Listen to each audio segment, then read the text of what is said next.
Megan here of Run Far, and I'm with Rob Krar, the second place finisher at the 2014 Lake Sonoma 50 mile. How's it going? It's going great. I'm excited to do my first interview with you. Oh yeah? Yeah. All right. Well, I'm nervous. Are you? I'm good.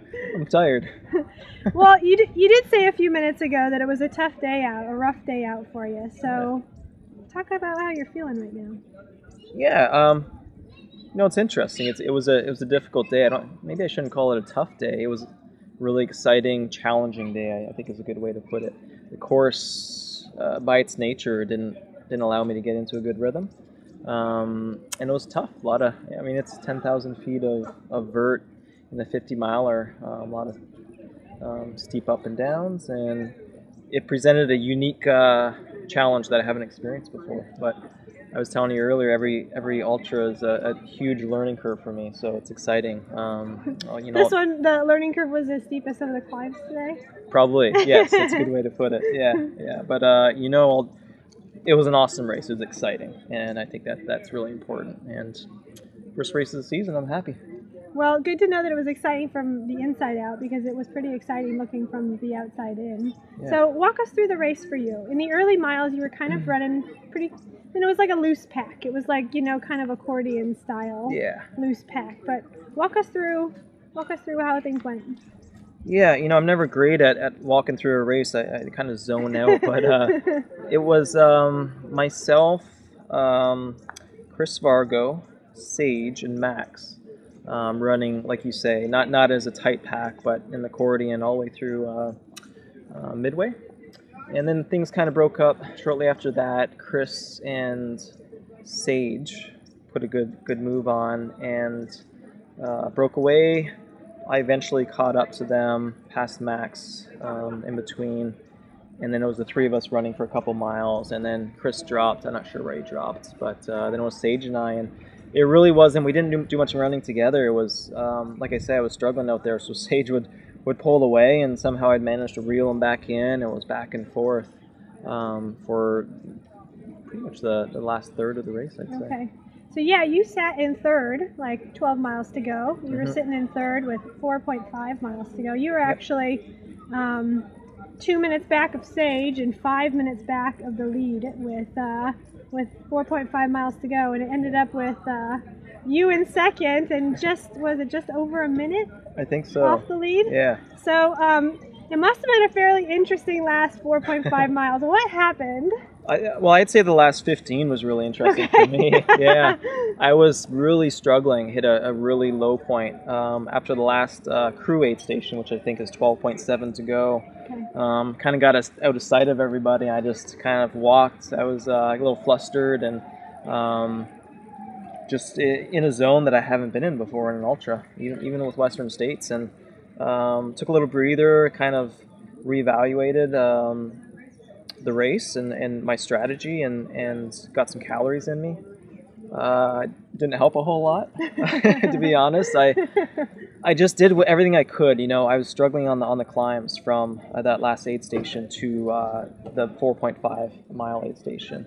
So I was doing a lot of hiking on the climbs and trying to run whenever my body would allow me to. And we got to that last 4.5 mile aid station, and I really was not expecting to see Sage there.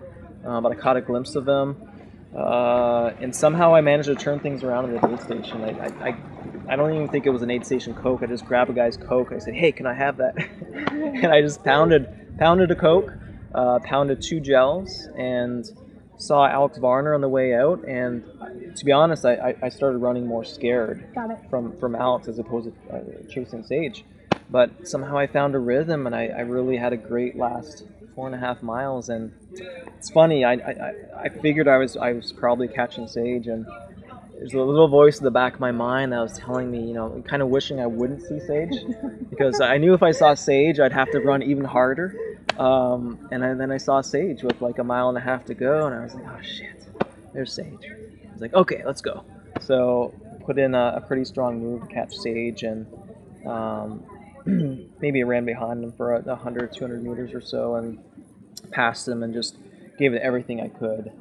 It was so close to the finish line. I think it was only a half mile from the finish line when I passed him, maybe a little more, and just everything I had and brought that into the finish line. It's a crazy day. I actually got to see you like moments after you'd made that pass. Yeah. And you were both pretty freight train style, but you looked just like when I saw you sort of making your move at North Face last fall. Mm-hmm. So you must have like turned around things pretty well and pretty quickly to go from like the doldrums of, you know, walking the difficult climbs to like putting a pretty strong hammer down on a grinding uphill finish.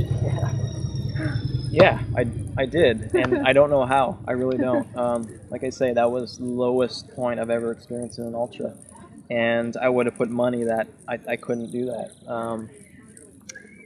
So I think I need time to process it, to be honest. You know, if I could figure out what allowed me to climb out of that hole like that, and if I could utilize that in the future a little earlier. For the future. Yeah, it's really, every ultra I'm learning so much, and you know, I'll take a couple days to reflect on it, and I think I can learn from it and use it to my advantage in the future. Well, you're a guy with a pretty solid amount of turnover, good road speed. So is Sage. But when you passed him with about 3/4 of a mile to go at the very end there, he kind of put up his arms and shrugged like, "Nah, I got nothing." So yeah. You know, I guess in most of the ultras I've done, I finished strong, and I think that goes back to, I don't know if it goes back to a track background, but maybe the road background. And I've spoken about it a lot, and I don't know exactly what it means, but I'm able to go to a place in body and mind that maybe other people can't, or can't dig quite as, that's not the good way to put it, but I'm able to go somewhere that allows me to give it everything I can at the end of a race, and that's what happened today, and I'm very fortunate I'm able to do that. It's kind of a special experience for me. Yeah, to not have like what you would articulate as a pretty just like average day for you, for it to turn into a second place and in the middle of like a hearty sprint finish is all's well that ends well in this case. I mean, you have to be thinking that. Yeah, for sure. And you know, I'm so happy for Zach. I mean, it's just incredible what he did, and by no means am I saying I came second because I had a bad race. I gave it everything I could, and Zach was a stronger runner today. Really excited to see what that guy has stored in the future. And what Imagine great character. What he can. I mean, this is training off of a cruise ship. Imagine what he can do when he moves. He's gonna move to Colorado. Imagine what happens when he trains on some real trails. It's exciting times. Yeah, it really is. Yeah. Well, congratulations to you. Where do we see you next? I will be at Western. I'm excited to have a big I'll take a couple weeks laid back, and I got a big training block planned for Western, and it won't be quite as much of a rush as it was last year. I'm looking forward to my second 100-miler out there. Awesome. Yeah. And fastest Western States returner, for sure. Is it? Yeah. Cool. I'm excited. Well, congratulations again. Thanks so much. See you around the trails. Yes, appreciate it. That's a good handshake.